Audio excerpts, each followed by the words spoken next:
Hello, Chuck. Welcome to 321 No Kiddin'. How you doing? I'm doing fine. How are you, Bobbie? I'm great. Thank you so much for being here today. Pretty excited. Thanks for having me. Absolutely. We're going to jump right in because I know we have lots of good stuff to talk about. So if you can kick us off, kind of sharing who you are, where you're from, what do you like to do in life, whatever you care to share as your intro. Okay. My name is Charles, but I prefer to go by Chuck Abunaw. I'll be 42 years old this summer, coming up. I'm single, never been married, don't have any kids. I'm the oldest of three kids. I have a younger brother and a younger sister. My sister's 2 years younger than me. My brother is 10 years younger than me. So he was the baby of the family. He came along later. For a long time, it was just me and my sister. Both my mom and dad are still married. Well, they are technically married, but they live in separate locations. But they're still together. They're both still alive, so that's great. I currently am working as a customer service rep for a vision insurance company. Unfortunately, deal with the coronavirus. Kind of first hired, first fired. So I am currently on unemployment, like a lot of other people, due to the situation, which is fine. It's not my first time being on unemployment, but it's the first time me going on unemployment through no fault of my own. Absolutely, positively, no fault of my own, out of my control, higher power, coronavirus, nothing I can do about it. What I can do about it is figure out, after I get over the initial shock, of what to do with my time. And I decided that one of the biggest things for me to do is to focus on my recovery. So that's one of the things I've been wanting to do. And I feel like I'm in a better place now to talk about it and do it. You know, when you first brought up that you were doing this, I was apprehensive. I didn't feel very confident myself at the time right there. And so I was like, I think I'll wait and see how it's going. But I've lived up here in upstate New York for my whole life. You know, I went even further upstate for college. I went to college up in Plattsburgh, got a degree in political science, graduated in 4 years, came back home, got a master's degree in education and from Russell Sage School in Troy. Thought I wanted to be a teacher, tried that for about 5 years. Decided that I liked being with kids, but not being a full-time teacher. Went into restaurant management. Did that for 5 years. Worked in several different restaurants, fast food, casual dining, pizza, the whole, and, with various degrees of success, but that is a very volatile business. Restaurants do not have a large success rate, and they have a huge turnover rate and a very big burnout rate. Great. I just am hoping that you will mention your clean time for everybody. Well, I will, yes. So tomorrow will make 18 months for me. My last bet was 9/25/18. Congratulations. So, thank you. Congratulations on your past anniversary this past week. So awesome. And that's a significant number for me, 18 months, because that was the amount of time that I had previously before I went back out again. And so I was back out. I had 18 months. I went back out. Took about a year to come back in and completely stop gambling. And now I have another 18 months. And I know what that year was like. And I know what the last 18 months was like. And I can't go backwards again. I mean, let me not say you can't. Anybody can at any time. But I have no want, need, or know that no good will come from going backwards. I can relate to that. Do you want to share a little about your first time versus this time, or like take us through that journey a little bit? Sure. So my first gamble free, I had gone, my gambling, now that I look back at it, it went through all the normal cycles that everybody else had. I had times when I went broke and said, I'm done with doing this. I'm done gambling. I'm never doing this. This is before I even got into meetings or any kind of recovery. And then, you know what happens, you go broke, you put you feel bad. You kind of put your life together. You abstain for a while, say, I'm not going to do that anymore. And you put your life back together. Mm-hmm. And then you think you're okay. So you can go back to it. and it's going to be different. And it's not. And it gets worse. And for me, my compulsion, was playing Texas Hold'em poker. I started out, just playing regular, fun, $10, $20 max home games with my buddies, on a Friday night. And that worked great. And then at my second restaurant that I was working at, one of the waiters was a poker player. And so it was closing time, getting to be late, it's after midnight, we're closing up. And, we had gotten to talking and found out, that we both like to play cards. And he said, hey, I know of a place where you can go to play cards after hours. So I said, okay, sure. I'd love to go play cards. Well, this wasn't your your friend's poker game at home. There was a whole underground poker circuit in the area that I didn't know about. And he took me to one of them places, and they had games running all night. And in the restaurant business, you're a manager, you know what I mean? You're working late. You pop a Red Bull at 11 o'clock to give you the energy to go through. But then you're wound up. You don't want to just go home and go to bed. So I would go and play cards. It wasn't bad. It wasn't bad. It wasn't bad at all. You win some, you lose some, but things kept steady. Well, that summer, I lost that job. They had bringing in new management, and they were just cleaning house. And I was one of the people that they cleaned out. So the week that I got fired, I also collected on a settlement that I had coming to me from me hurting my knee previously. I had fallen on black ice, slipped and fell, tore up my knee really bad, and had surgery. And I ended up suing the place because they didn't have proper they didn't have proper drainage in the back, and it formed a pool of black ice on the back, and that's what I slipped on and tore up my knee. Long story short, I sued them, and the week that I got let go of that job, I found out that I found out that my lawyer called me and said, hey, they made an offer. I really think you should take it because you don't know, you've got bills that had to be paid that have been delayed, and if they go to court, we don't, it's a crapshoot. So I took it. It was for I think it totaled out to be like $100,000 was the settlement. Now that's not what you get. By the time it got down to the meat and potatoes, I walked away with about $38,000. A year's salary, tax-free, nothing. And my best line of thinking was not set up an account, not invest it, da-da-da. I took the check, went to the key bank that the check was drawn on, and cashed it. Yeah. $38,000 in cash. Ran home because I thought I was going to get robbed. Yeah, it was legitimate and everything like that, but it felt very strange to have $38,000 like that. First thing I did was I went to my mother because she was concerned, how are you going to live? How are you going to do this? I said, I'll be fine because I was able to collect unemployment because they let me go from my job. And I had all this cash. So I gave $1,000 to my mom for her to pay the mortgage and, just kind of put her aside. I call it, and now I look back, it was probably just to pay her off, but whatever. So you give her $1,000 and you keep $37,000. I gave her $1,000. I gave my brother $500. I gave my sister $500. Okay. So that left me with about 36 grand left. I'm living at my parents' house. I don't have to pay rent. And it was, and it was summertime. And I said, you know what? I'm not looking for a job right now. All I'm going to do, I'm going to gamble every day. Wow.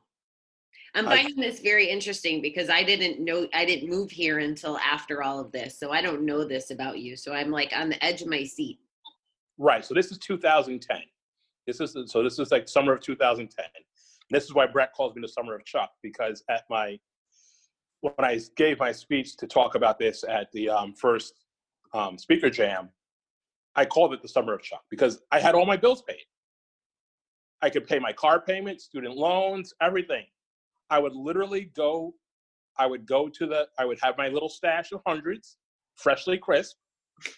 And at the beginning of the month, I'd go right down to the post office because I didn't have a checking account, and just have them run me out 3 or 4 money orders. The woman's like, "Are you printing these hundreds at home?" I'm like, "No." I'm like, "No, they're legit," and stuff like that. And I could do whatever I wanted to do, and all I did was gamble. Wow. So this was all poker. All poker, all the time. The game started at 7:00, and they ran till the game stopped running. And they had tournaments, and they had everything going on at this. And what I didn't realize during this time period was I was turning as what we'd call from a cucumber to a pickle. Yep. Do you want to explain that for everybody? Sure. So the idea is that once you become a compulsive gambler, you become a pickle. And you can never go back. A pickle can never go back to being a cucumber. So I can never go back to the Chuck who just played $10 and $20 games with friends. Now I'm playing games that are, $300 buy-in, $500 buy-in. You're playing more and more and more. And for me, really, it didn't matter if I won or lost. I mean, I didn't want to lose, but it really didn't matter. It was just playing. Right. And I could play all night, sleep all day, because all my bills were paid. Everything was expensive. And this lasted for the whole summer. And then at the end of the summer, I had I had run through about 20 grand. I would have about 15 grand left. And I wanted to move out. So a friend of mine had another friend who was just broken up with her boyfriend, and she was looking for a place. And my friend's like, "Oh, you should live with her, it would be great." And she picked out the most fanciest, elaborate, the place is a hotel, brand new. And I looked at it and I'm like, there's no way I can afford this. I don't have a job. I've got this money, but I don't have a job, and I don't have as much of the money as I had at the beginning of the summer. But my best thinking said, and I said to her, no, let me think about it. And I was home and she called me up and she was really excited. And so I said, F it, let's go ahead and do it. I'll get a job. Getting into an apartment like that, now all of a sudden that $15,000 goes real low because you got to get first month's rent, security deposit, furniture, all this stuff. So, I'm blowing through like another $5,000 within the month of doing so. And guess what? You've been gambling all summer, so you want to keep gambling. It's just like the perfect storm. So fast forward, I do get a job, but the job is, in the restaurant business. You go through training and stuff. And I abstained from the gambling while I was training. And I got pulled from training really early because a general manager quit. And so I got pulled from training early and placed up in Saratoga, and I wasn't ready yet. Do you, at this point, you're saying you've abstained for training and stuff. In the back of your mind, are you aware that you might have gone into pickle land, or do you still I knew nothing what a pickle was. I've gone to no kind of treatment or any kind of thing for a gambling problem. But in the back of your mind, are you thinking somewhere it switched from recreational to I have to do this, or that it has been in your mind? Because it wasn't affecting anything, Bobbie. Ah. I had all the money. I'm like, not only do I have my own cash, but I've got $400 a week coming in for unemployment. Right. I gave my parents money. I have my own car. So they don't have any immediate concerns of anything, Okay, Chuck goes out. He doesn't have to work tomorrow. You know what I mean? So and like I said, that's why I said I basically I felt like I paid off. I look back, I kind of paid off my family. I didn't ask my mom for that money back. In looking back, do you think, in the program we talk about big shotism? Oh my God. Did you hear what I said? I went to the bank and said, I'm cashing this check for $38,000. Give it to me in cash. You know what they said to me the first time? We don't keep that in the banks. You have to come back next week. Yeah, that doesn't surprise me. Okay, I was just, checking in on the GA part of this conversation. Oh, big time big shotism. rolling up into the I can't afford a checking account, but I'm just gonna go to I'm just going straight to the what's it called? Straight to the thing, straight to the post office and with my $100 bills, boom, boom, boom, boom, boom, Oh, complete big shotism.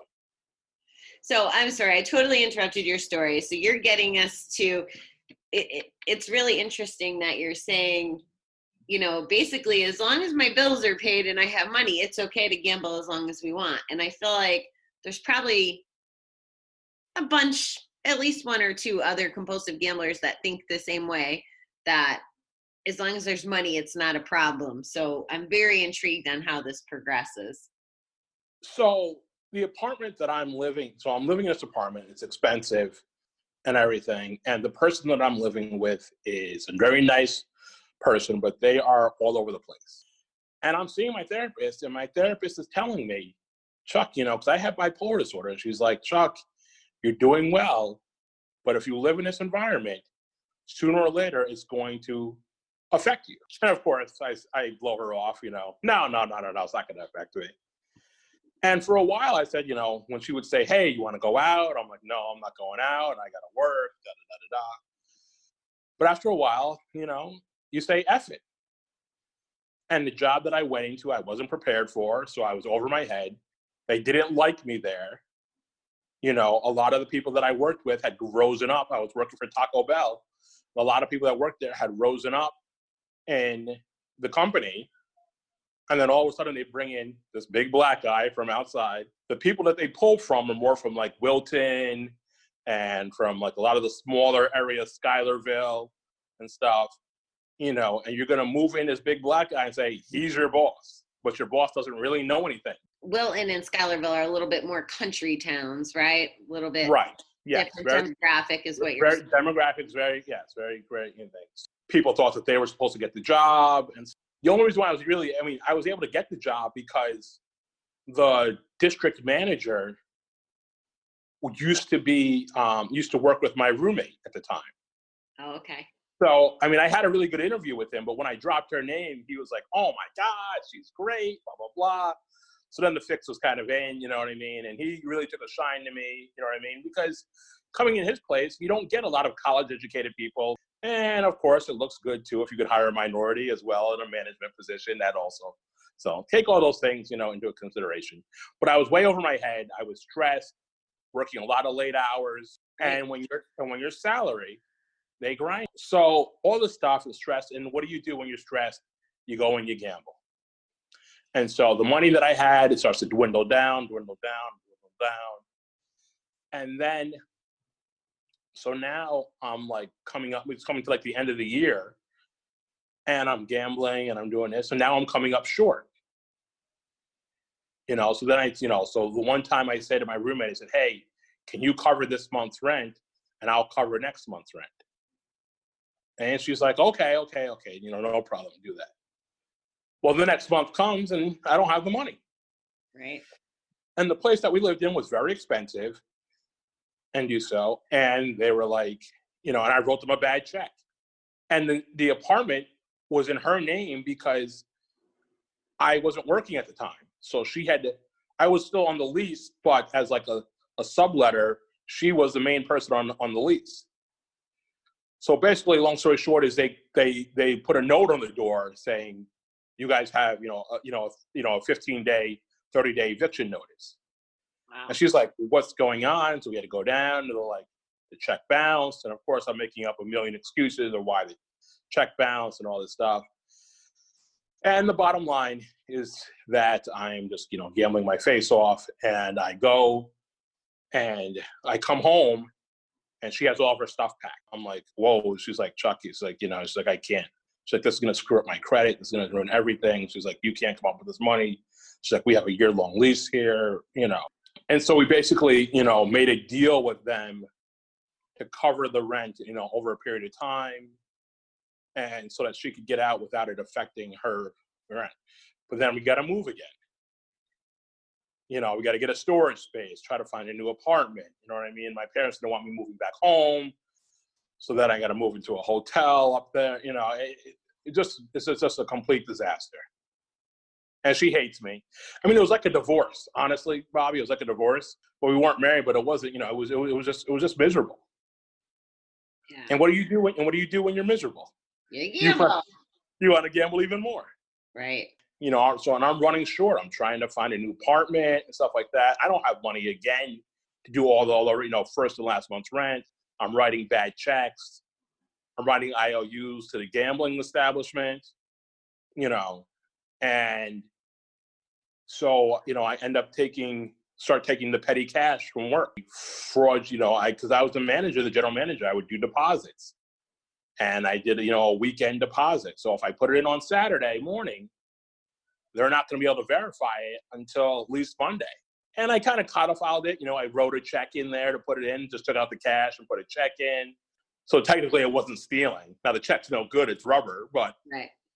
But my addict thinking is that I'll win over the weekend, deposit it Monday. You have to understand banking was a little bit different back then. Right. So it wasn't as immediate of the check. You still have a few day window. So I'm thinking I have at least till Wednesday before this might come back to somebody. Even on Wednesday, it may not hit my bank till Wednesday, then it has to come back and then go back. So my addict thing is, going all the things. And, the walls are coming in on me, closing in on me left and right, So I get caught. They can't really prove that I've stolen money. But, but they know it.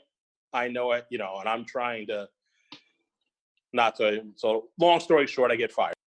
So now, I'm fired, out of work, by the grace of God, I didn't get arrested. They couldn't really prove it. So they fired me. I had a sheriff's detective come and talk to me about it, but, they really couldn't prove anything. I think the GM, the director, the district manager, he liked me. You know what I mean? He liked me, and he didn't, kind of like, he's gone, he's out of my thing, but, I'm not pressing charges and stuff like that, which I was lucky. A litany of issues, and it goes through. This is what gambling takes you know what I mean? So I've lost my house, I've lost my job, my car got repossessed. A friendship. I've lost a friendship with that. Oh, and she went through a whole thing of putting me on blast on Facebook, because then I couldn't keep up with my payments to her to help pay back the original apartment that we had made the deal with. So then, she puts it on Facebook that I'm a thief, and it's just this whole tirade, and it's going nuts. And so your whole life is coming down all around you. So how close are we to what brought you to the center? Okay. So, all right. So this is 2011. You go through this, Bobbie, and this cycle kind of continues itself a couple times over again. Like I said, put your life back together again, stop gambling, boom. So we'll fast forward 4 years. It's 2015. I am moving in, I'm living in another apartment with a roommate who's an alcoholic, and I'm gambling all the time. But now I got my own place. So I don't want to gamble at the casino, at the poker club anymore. I'm holding poker games in my living room now. Every Friday night, I'm grabbing the guys that I can and come over and holding, house games. But it's not the house games that we were playing before, the $10, $20 games. These are now playing like we were playing in the poker club. And we don't have money like that. We had one guy tried to cheat, win, and they called him out, and everybody wanted to, kill him. And, I had to basically tell him, you can't come back, get out of here, you can't come back. But people really wanted to. At least the underground stuff is sort of regulated, right?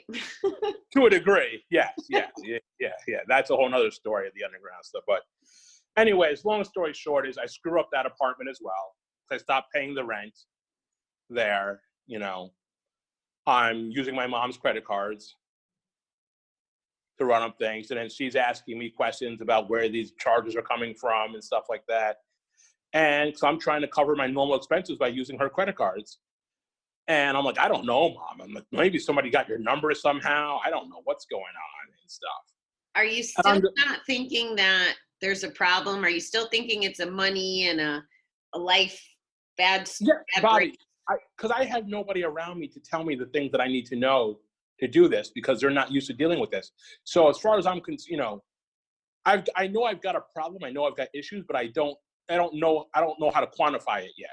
Okay. I'm only asking because I can remember clearly being at the casino, like with my mother, for example, or Right. friends, and they would point at the 1-800 gambling number.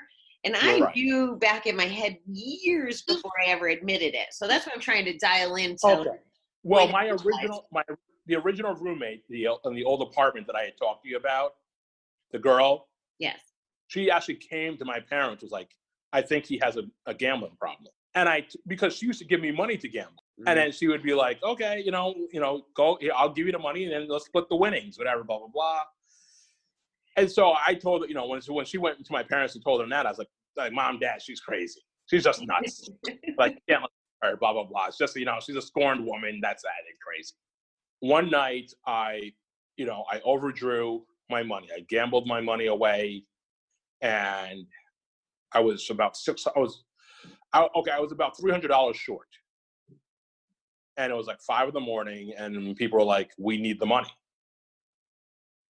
So I go over to my mother's house, and it's like 5 a.m. I go into her bedroom, and I take her purse, and I take her ATM card out, and I go to the bank, and I take out the $300. Mm. Then my addict thinking, I go, I pay that off, I'm done, blah, blah, blah. My mother calls me because her routine is getting up first thing in the morning and checking her account. So she checks her account, and she's like, I'm missing $300. I'm like, Mom, I don't know what's going on. I didn't, blah, blah, blah. She's like, I just came in to get a jacket. I'm like, I don't know what's going on with it. She's like, and my card is missing. I'm like, Mom, I don't know what's going on. So then my addict thinking says, I'm going to do it again. So then it seems like it's got to be some random person. It can't be me because she just talked to me. So I go over to another bank, take out another $300, and my mother's like freaking out, blah, blah, blah, blah, blah. And Bobbie, was the lowest stuff that, I had a cousin who was addicted to drugs that stole money from my mother when he lived with us.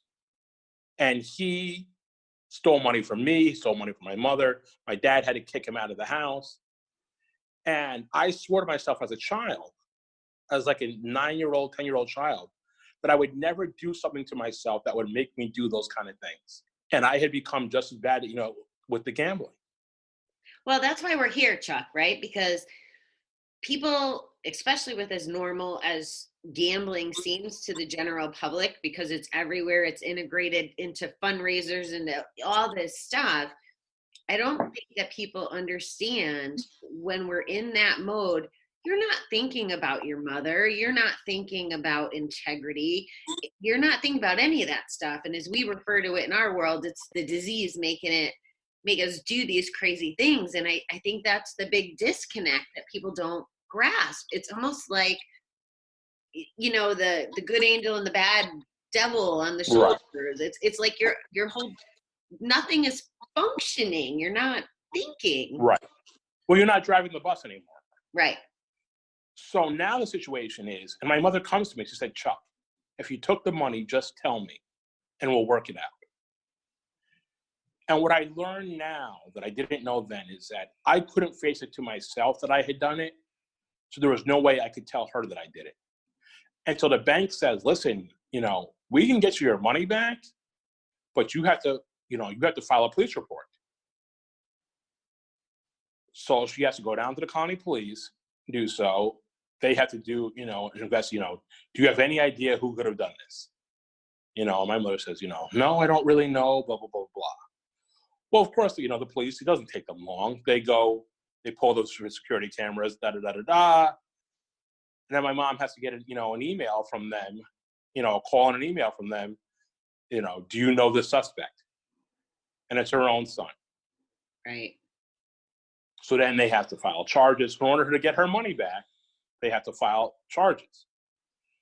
So they filed charges, petty larceny and thing. But the part of the problem is that because I used her card without permission, then now that becomes a felony because you're using because you're using a card without somebody's permission.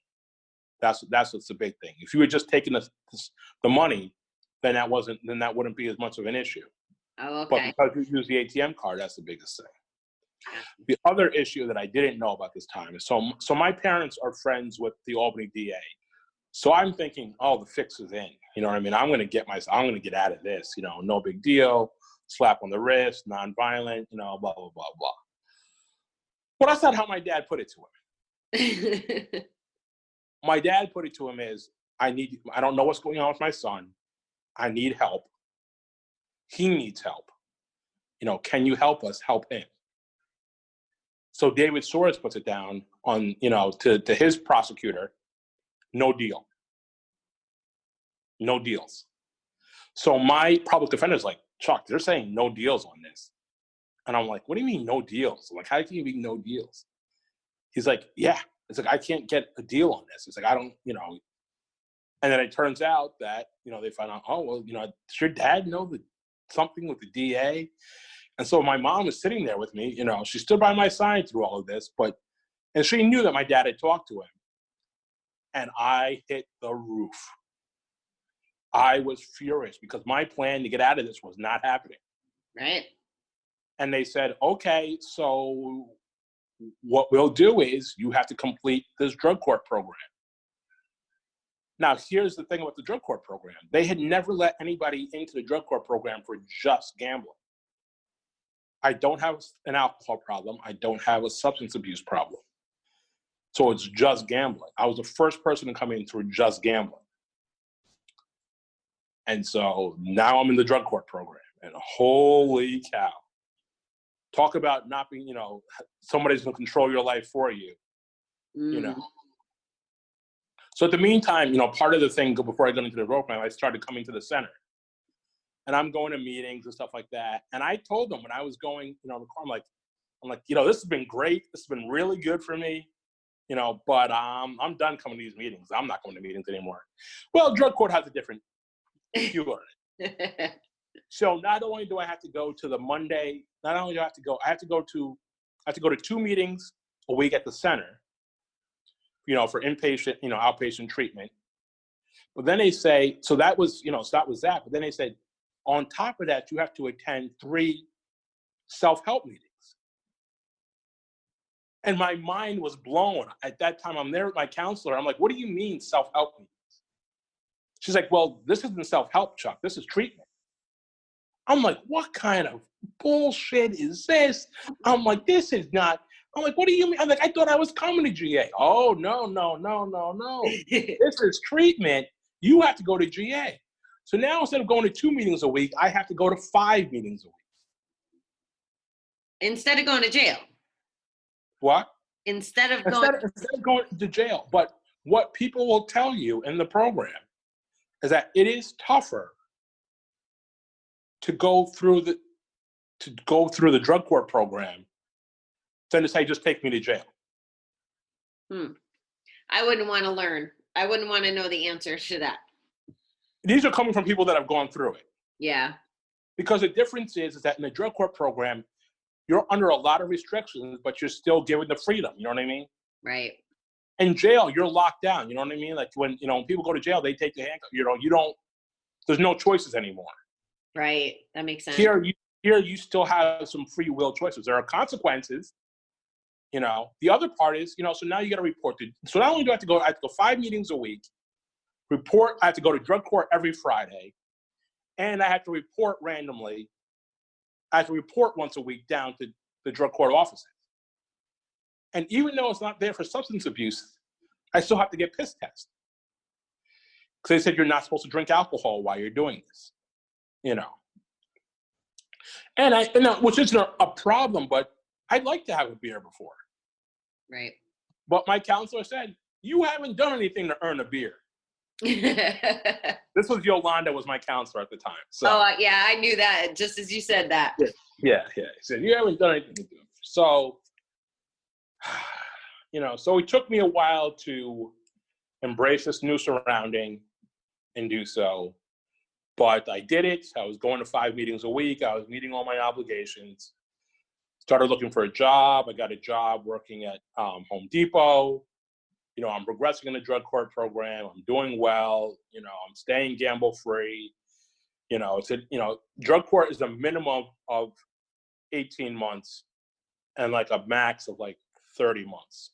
I think maybe it's a little bit less, but I think it's like 18 to 24 months is the max. I'm towing the line. I'm doing everything I'm supposed to be doing, and as you come on, they give you, okay, you don't have to go to, you can cut down your treatment. And then I put together 18 months of gamble free time. I was holding down my job, and graduation comes up, and I'm up for graduation in October of 2017. And I'm skyrocketing. I'm so excited. I'm bursting. I can't wait for this to be done. What I didn't realize what I was doing is that in the drug court program, they were giving me a playbook for me to live the rest of my life. But I was looking at it, and here's a playbook to get me through drug court. And once I'm done, I can go back to doing what I want to do. Because I still wanted to gamble. Before we get off of drug court, I just want to call out a couple things I learned. Because now, to your point, you're ramping up to 2017, October. I meet you around May. And one of, I don't know if the universe, higher power, working its magic, but to your point, you were the first gambler in this program.